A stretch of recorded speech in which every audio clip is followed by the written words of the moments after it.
Hi hello అండి అందరికీ గుంటూరు కారం వంటలకి స్వాగతం. ఈరోజు నేను కార బూందీ అలాగే బూందీ లడ్డు చేశాను. మనం లడ్డూలు చేసేటప్పుడు ఎలాంటి మిస్టేక్స్ చేస్తాము, అలాగే బూందీ చేసేటప్పుడు ఎలాంటి మిస్టేక్స్ చేస్తాము అనేవి ఈ వీడియోలో ప్రతిదీ చెప్తానండి. నేను ఇలాగ ఆయిల్ పీల్చుకోకుండా బూందీ ఎలా చేయాలి, అలాగే బాగా లావుగా పొంగాలంటే ఏం చేయాలి అనేది నేను ఈ వీడియోలో చెప్తాను. అలాగే చూడండి, లడ్డూలు కూడా చాలా సాఫ్ట్గా వచ్చాయి, చాలా టేస్టీగా ఉన్నాయి. ఇవి కూడా కొలతలతో చూసుకుందాం. ముందైతే పిండిని జల్లించుకోవాలి, బాగా జల్లెడ పట్టుకోవాలి. ఎప్పుడు చేసినా కానీ బజ్జీలు చేసినా కూడా మనం ఇలా పిండిని జల్లెడ పట్టుకుంటేనే మనకి మెత్తగా బాగా వస్తాయి అన్నమాట. ఇది పావు కిలో శనగపిండి అండి. దీంట్లో నేను ఒక 1.5 గ్లాస్ వాటర్ వేసాను. ఉండలు లేకుండా బాగా కలుపుకోవాలన్నమాట. చూడండి, ఇలాగ ఉండాలి పిండి. బజ్జీల పిండి కన్నా మరి పల్చగా ఉండాలి.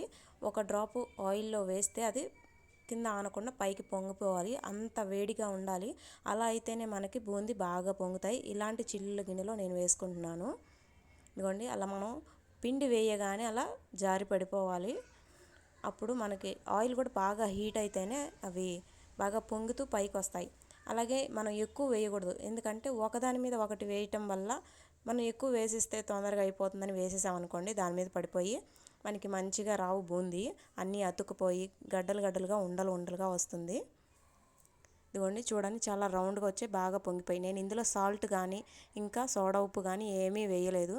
ఇది నేను ఆయిల్ వేగకుండా వేసాను, అందుకే ఇలా అప్పల్లాగా వచ్చాయన్నమాట. సో ఆయిల్ బాగా హీట్ మీద ఉంటేనే మనం బూందీ వేసుకోవాలి. ఇప్పుడు నేను పిండి మొత్తం వేసేసిన తర్వాత కారబూందీ కోసం అని ఇలా ఒక గుప్పెడు పల్లీలని వేయించుకుంటున్నాను. సిమ్లో పెట్టి వేయించండి.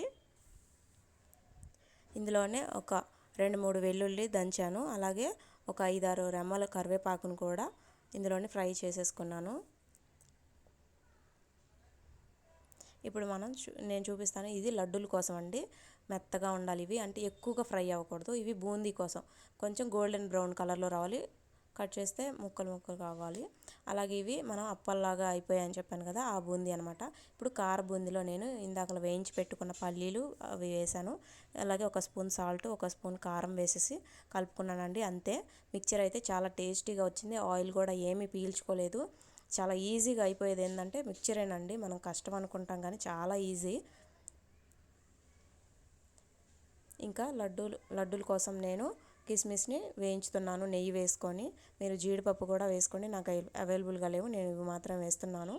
అలాగే ఇందులోకి ఒక పావు కేజీ పంచదార, పావు కేజీ శనగపిండి తీసుకున్నాను, పావు కేజీ పంచదార తీసుకున్నాను. ఇందులోకి 1.5 కప్పు వాటర్ వేసాను. ఇక్కడ మిస్టేక్ అయిపోయింది ఏంటంటే వాటర్ ఇంకా ఒక హాఫ్ గ్లాస్ వేసుకోవాలి. వేసుకోకపోయినా పర్వాలేదు, మనం పాకం పట్టుకునేటప్పుడు బాగా ముదురు పాకం పట్టుకోకూడదు. నేను ముదురు పాకం పట్టానమాట, అప్పుడు గట్టిగా అయిపోయింది. లడ్డూలు పచ్చగా ఉండడం కోసం, కలర్ కోసం నేను పసుపు వేశాను. ఇవన్నీ ఇందాక అప్పల్లాగా ఉన్నాయన్నాను కదా, ఆ బూందీ వేశాను. ఇందులోనే ఒక 7-8 యాలక్కాయలు వేశాను. మెత్తగా మిక్సీ పట్టేసుకున్నాను, ఎందుకంటే లడ్డూలు చుట్టుకునేటప్పుడు బాగా వస్తాయని చెప్పేసి. ఇదిగోండి, పాకం పంచదార అంతా కరిగిపోయింది.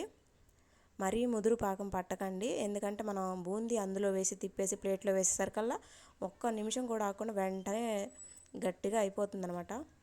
ఇందులో నేను డ్రై ఫ్రూట్స్ వేసుకున్నాను, అలాగే ఆ మిక్సీ పట్టింది వేసుకున్నాను, అలాగే మనం బూందీ కోసం పెట్టుకున్న బూందీ కూడా వేశాను. లడ్డూల కోసం మెత్తగా ఉండాలి బూందీ అంటే, ఇలా వేయగానే అలా తీసేయటమే, ఎక్కువసేపు ఉంచకూడదు. కార బూందీకి అయితే గోల్డెన్ కలర్ వచ్చేలాగా కొంచెం ఎక్కువసేపు ఉంచుకోవాలి. ఇదిగోండి, ముదురు పాకం పట్టేశాను నేను బాగా. మరీ ముదురుగా ఉండకూడదు, మరీ లేతగా ఉండకూడదు, మీడియంగా ఉండాలి పాకం. అయితే బాగా ముదురు పాకం వస్తే ఏం చేయాలి, ఎండిపోతే ఏం చేయాలి? నేను ఇంకొంచెం ఆ బాండీలోనే కొంచెం వాటర్ వేసి మళ్ళీ ఈ బూందీ మొత్తాన్ని దాంట్లో వేసి కలుపుకుంటే ఒక 2 నిమిషాలు ఇంకా అది సెట్ అయిపోయింది. ఇదిగోండి, ఇలా ఉంది. దీంట్లో కొంచెం నేను నెయ్యి వేసుకున్నాను ఉండలు చుట్టుకోవడానికి. టేస్ట్ బాగుంటుంది నెయ్యి ఫ్లేవరు, అలాగే ఉండలు చేతికి అంటుకోకుండా ఉంటుంది, లడ్డూలు కూడా పాడవకుండా ఉంటాయి నెయ్యి ఉంటే. లడ్డూలు అయితే మాత్రం చాలా అంటే చాలా టేస్టీగా వచ్చాయండి, బాగా పర్ఫెక్ట్గా వచ్చాయి. కార బూందీ కూడా అస్సలు ఆయిల్ అనేది పీల్చలేదు, చాలా బాగున్నాయి టేస్ట్ అయితే. మీరు కూడా తప్పకుండా ట్రై చేయండి. ఈ టిప్స్ మీకు యూజ్ అవుతాయని నేను అనుకుంటున్నాను.